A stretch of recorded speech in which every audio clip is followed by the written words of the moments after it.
जिंदगी की सबसे बड़ी कहानियां अक्सर सबसे छोटी गलियों से निकलती हैं।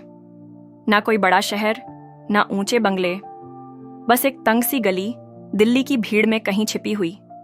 और उस गली के आखिरी छोर पर एक टूटी फूटी झुग्गी, जहां बारिश की बूंदें भी छत के नीचे नहीं रुकती थीं। उसी झुग्गी में रहता था राहुल, 21 साल का एक दुबला पतला लड़का। साधारण चेहरा, आंखों में एक अलग चमक, वो चमक जो हालातों से हार मानने वालों की नहीं होती।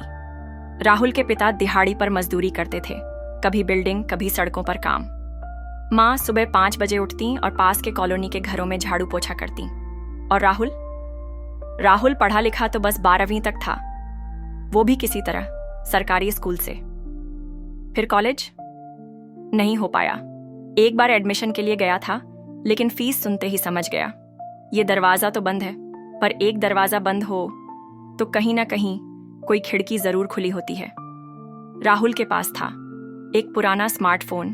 स्क्रीन टूटी हुई थी, बैटरी आधी चलती थी, पर वो फोन उसके लिए दरवाजा नहीं, एक खिड़की बन गया। हर रात जब पूरी बस्ती सो जाती, राहुल जागता। वो कोई नेटफ्लिक्स या इंस्टाग्राम नहीं चलाता था, वो देखता था यूट्यूब। वीडियो पर वीडियो, शेयर बाजार, निवेश की कहानियां, स्टॉक्स की चाल, फाइनेंशियल लिटरेसी। शुरू में कुछ समझ नहीं आता था। Balance sheet, P ratio, market cap, ये सब उसके लिए नई भाषा थी। लेकिन एक शब्द था जो बार बार उसके कानों में गूंजता, पेनी स्टॉक्स। पहली बार सुना तो लगा ये क्या है। शब्द अजीब था पर आकर्षक था। राहुल ने खुद से वादा किया, मैं समझूंगा ये क्या है। अगले कई हफ्तों तक उसने ना दोस्तों से बात की, ना गलियों में घूमना। बस मोबाइल, इंटरनेट का सस्ता डाटा और यूट्यूब। कंपनीज के नाम, उनके काम का तरीका, उनकी हिस्ट्री, वो सब पढ़ता जो वो एक समय समझ ही नहीं पाता था। धीरे धीरे उसे समझ आया, पेनी स्टॉक्स मतलब वो कंपनियां जिनका शेयर बहुत सस्ता होता है। दुनिया उन्हें देखती नहीं, लेकिन उनके अंदर छिपा होता है एक मौका, एक स्पार्क जो सही समय पर आग बन सकता है। राहुल के मन में ख्वाब था, माँ को काम से छुट्टी दिलाना, पापा को थकते हुए न देखना, पर जेब में पैसे नहीं थे। फिर एक रात माँ की अलमारी से चुपचाप उसने वो पोटली निकाली जिसमें माँ ने पैसे जोड़े थे, बर्तन मांज कर। 3,000 रुपये थे। राहुल जानता था ये गलत है, लेकिन ये पैसे सिर्फ खर्च नहीं करने थे, उसे निवेश करने थे। उसने एक अनजान सी कंपनी पर दांव लगाया, एक पेनी स्टॉक। ना किसी न्यूज में नाम था उसका, ना कोई वीडियो, लेकिन राहुल ने रिसर्च किया था। देखा था कि कंपनी कर्ज मुक्त हो गई थी, एक नया प्लांट लग रहा था।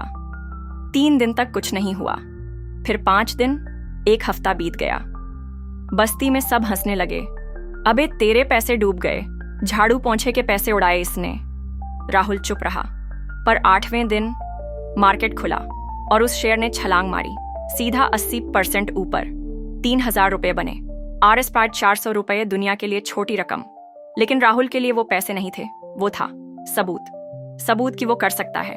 सबूत की मेहनत, जानकारी और जिद जब साथ होती है तो जादू होता है। इसके बाद राहुल रुक नहीं पाया। वो हर दिन पढ़ता, कंपनी की फाइल्स, न्यूज, इंटरव्यू, उनके CEO तक का बैकग्राउंड। उसके लिए इन्वेस्टिंग अब सिर्फ पैसे कमाने का जरिया नहीं था, वो बन गया था उसका जुनून। फिर चाहे बिजली चली जाए, मोबाइल की बैटरी खत्म हो जाए, वो मोहल्ले के दुकान से चार्ज करवा लाता। कभी कमाया, कभी हारा, कभी आंखें भीगी, कभी दिल टूटा, पर एक चीज नहीं बदली, उसकी जिद।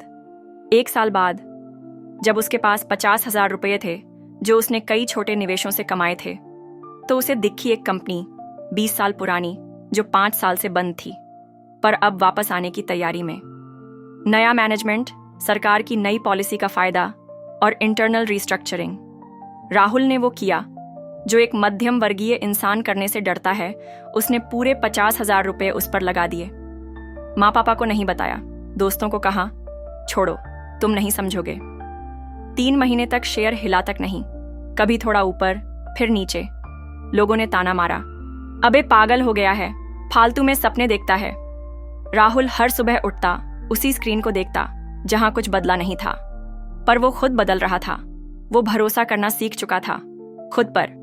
और फिर 4थे महीने की एक सुबह शेयर खुला और बाजार जैसे पिघल गया उस आग से। उस शेयर ने सीधा 1200% की छलांग मारी। राहुल के 50,000 रुपए बने 6 लाख रुपए। उस दिन राहुल की झुग्गी में सिर्फ खुशियां नहीं थीं, एक सपने की जीत थी। उसने सबसे पहले माँ का काम छुड़वाया, पापा को एक नया ऑटो दिलवाया, वो भी रेडियो वाला। और फिर राहुल ने अपना YouTube चैनल खोला, नाम रखा झुग्गी से शेयर तक। हर वीडियो में वो अपनी भाषा में सिखाता कि कैसे समझदारी से निवेश किया जाए।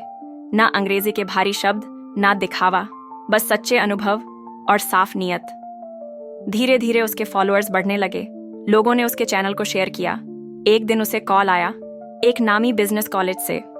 सर, हम अपने छात्रों को मोटिवेट करने के लिए एक स्पीकर बुला रहे हैं, क्या आप आएंगे? राहुल मुस्कुराया। यही कॉलेज था जहां कभी फीस न होने के कारण एडमिशन नहीं हुआ था। अब उसी कॉलेज के मंच पर वो खड़ा था। राहुल ने कहा, मैं बड़ा नहीं था, पर मेरे सपने बड़े थे। मैं अमीर नहीं था, पर मेरी मेहनत अमीर थी। और सबसे जरूरी, मैंने कभी किसी का बुरा नहीं किया, कर्म ने मेरा साथ दिया। आज राहुल 100 लोगों की कंपनी चला रहा है। वो गरीब बच्चों को स्कॉलरशिप देता है, हर महीने एक स्टूडेंट को लैपटॉप गिफ्ट करता है, पर अब भी सादगी से रहता है।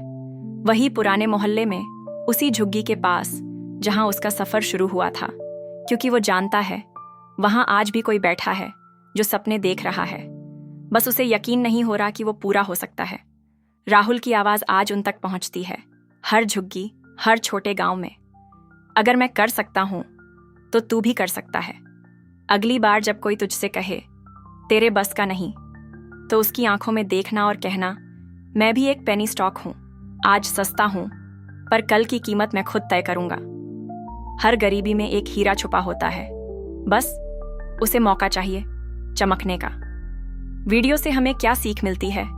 कभी भी किसी को उसके हालात से मत आंखों। कर्म धीरे फल देता है, मगर पूरा देता है। छोटे सपने भी बड़ी हिम्मत से पूरे किए जा सकते हैं। तो दोस्तों, अगर आपको ये वीडियो अच्छी लगी होगी तो ऐसी ही वीडियो देखने के लिए चैनल को सब्सक्राइब करिए और कमेंट में बताइए आप अगली वीडियो किस टॉपिक के ऊपर देखना चाहते हैं।